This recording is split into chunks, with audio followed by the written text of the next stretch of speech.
ओम सुखारथिरश्वानिव जन्मनुख्यान्ने नीयते भीषुर्विर्वाजिन इव रतिप्रतिष्ठं जदजिरं जविष्ठं तन्मे मनः शिवसंकल्पमस्तु। नमो नमः। તમારા બધાનું સ્વાગત કરું છું આધ્યાત્મિક મહાશક્તિમાં।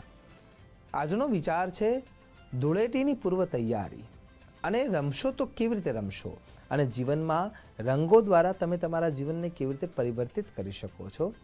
તો આ વિષયને લઈને આજે આપણે ચર્ચા કરીશું। હોળીનો આ સમય ચાલી રહ્યો છે, ધૂળેટીનો આ ઉત્તમ દિવસ આવી રહ્યો છે અને એ વખતે જ્યારે તમે આ રંગોના રંગે રંગાવાના છો તો સૌથી પહેલાં વિચાર કરવો જોઈએ કે આ સમયે આપણા શરીર પર રંગ લગાવવા માટેની જરૂરિયાત ઊભી થવા પાછળનું કારણ શું છે। તો વિજ્ઞાન અને ધર્મને સાથે રાખીને જો ચર્ચા કરવા જઈએ તો સૌથી પહેલાં આ સમયમાં જે ઋતુ પુષ્પ છે એનો રંગ છે પીળો અને એ પીળા રંગના આધારે જો આપણે વિચાર કરીએ તો પ્રકૃતિ પીળા રંગે રંગાય છે।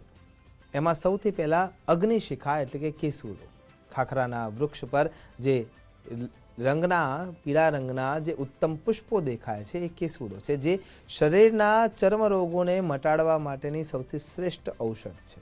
જો વૃક્ષોમાં જોઈએ તો સૌથી વધારે ગુલર અને એના સાથે જો વિચાર કરીએ તો ગરમાળો એ પણ પીળા રંગથી રંગાઈ જાય છે।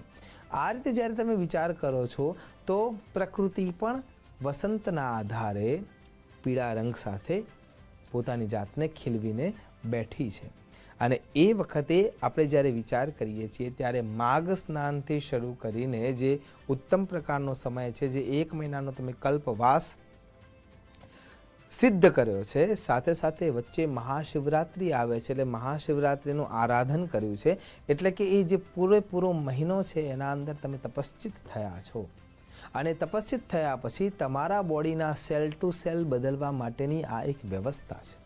અને જો એ રીતે વિચાર કરીએ તો 1 મહિનાનું સતત કલ્પવાસ અને 1 મહિના સાથે તમે પ્રકૃતિના તાદાત્મ્યમાં રહ્યા છો એટલે તમારું જે શરીર છે ક્યાંક સૂર્યનારાયણની ગરમીથી કૃષ્ટ થયું છે, ઉષ્ણ થયું છે અને સાથે સાથે એ શીતને સહન કર્યા પછી માઘ સ્નાનાદિક કર્મ કર્યા પછી જ્યારે ઋતુના આધારે તમારું શરીર હવે વધારે પ્રબળ થયું છે ત્યારે એને ઔષધીય પચાવવાની શક્તિ મળી છે અને એના પચાવવાના હેતુથી જ્યારે આપણા શરીર પર 3,60,000 જેટલા સેલ છે, ઉપર નાના નાના છિદ્રો છે, એ છિદ્રોના થકી આપણે એને ખોરાક પૂરો પાડવાનો છે ઔષધીય રૂપે અને એ ઔષધીય એટલે કુદરત દ્વારા મળેલા રંગો થકી આપણે એને આપી શકીએ છીએ। એટલા માટે આ દિવસની તૈયારી ક્યાંક ને ક્યાંક મહત્ત્વની બની જાય છે।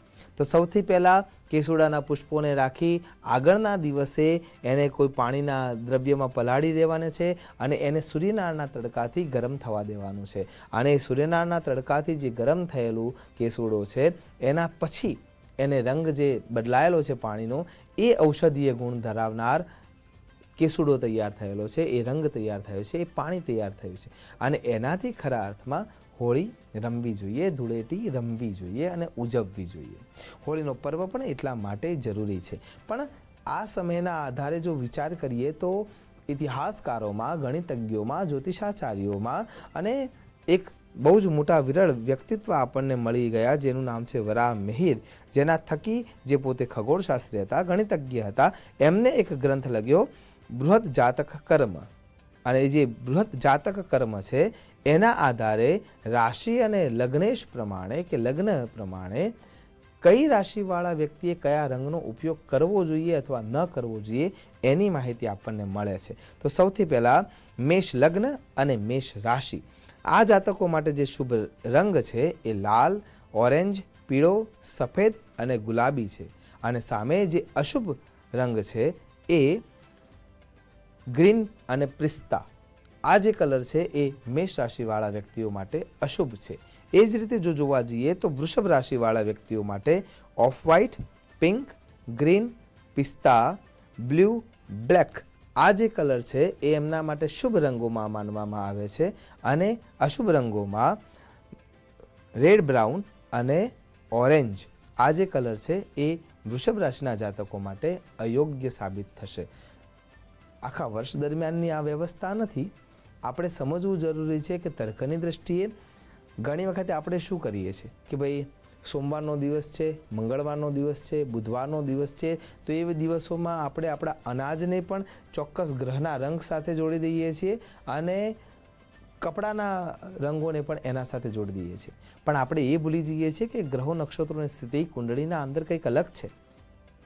મંગળદેવની ઉગ્રતા છે અને મંગળદેવના દિવસે એટલે કે મંગળવારના દિવસે તમે લાલ વસ્ત્ર ધારણ કરો છો, સારી વાત છે. પણ તમારી કુંડલીમાં જો મંગળદેવની ઉગ્રતા છે, વક્રતા છે અને એ જ સમયે તમે એ લાલ રંગ પહેરે રાખો છો, તો તમે એ ક્રૂરતાને આકર્ષિત કરી રહ્યા છો. એટલા માટે એ પ્રમાણે ગમે તેમ એનો ઉપયોગ ન કરવો જોઈએ. હા, તર્કની દ્રષ્ટિએ વિચારીએ, જ્યોતિષની દ્રષ્ટિએ વિચારીએ તો આ જે રંગો છે એ પણ તમારી પ્રકૃતિ સાથે એ અનુબંધતા સાબિત કરે છે, સિદ્ધતા સાબિત કરે છે અને સાતત્યતા પણ સાબિત કરે છે. એટલા માટે એ જોયા પછી આગળ વધવું જોઈએ કે આ રંગો તમને એ રીતે લાભાન્વિત થઈ શકશે. તો મિથુન જે રાશિ છે અને એનો જે મિથુન લગ્ન છે એમને બ્લેક, બ્લુ, ગ્રીન, પિસ્તા, ઓફ વ્હાઇટ આ રંગો એમના માટે શુભ છે અને રેડ, બ્રાઉન, ઓરેન્જ અને ગોલ્ડન જે કલર છે એ એમના માટે અશુભ છે. કર્ક રાશિના જાતકો માટે સફેદ, પિંક, ગોલ્ડન, રેડ અને ઓરેન્જ એ સૌથી વધારે લાભ આપનારા રહેશે અને એની સામે જે અશુભ છે એ ગ્રીન, પિસ્તા, બ્લેક, બ્લુ અને ડાર્ક બ્રાઉન આ એમના માટે અયોગ્ય સાબિત થશે. હવે વાત કરીએ સિંહ રાશિના જાતકો માટે.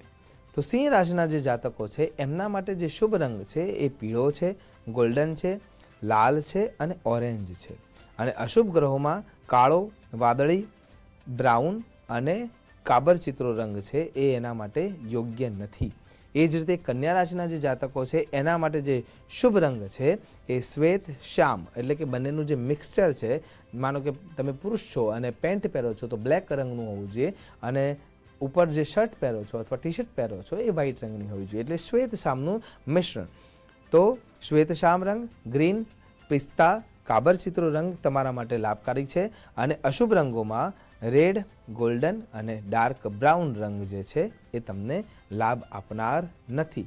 એ જ રીતે જો વિચાર કરીએ તુલા લગ્નના અથવા તુલા રાશિના જે જાતકો છે એમના માટે કાળો, ઓફ વ્હાઇટ, વાદળી, લીલો અને પિસ્તા રંગ છે એ એના માટે શુભ બની રહેશે અને જે અશુભ રંગ જો જોવા જઈએ તો ઓરેન્જ, પીળો અને ગોલ્ડન રંગ છે એ તમારા માટે અશુભ સાબિત થનાર રહેશે.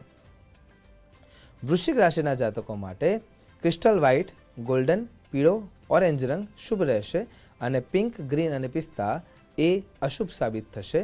એ જ રીતે ધન રાશિના જાતકો માટે પીળો, લાલ, ઓરેન્જ અને વ્હાઇટ રંગ જે છે એ લાભ આપનાર બનશે અને અશુભ રંગોમાં ગુલાબી, કાળો, ગ્રે અને વાદળી રંગ જે છે એ તમને અશુભતા આપનાર બની રહેશે.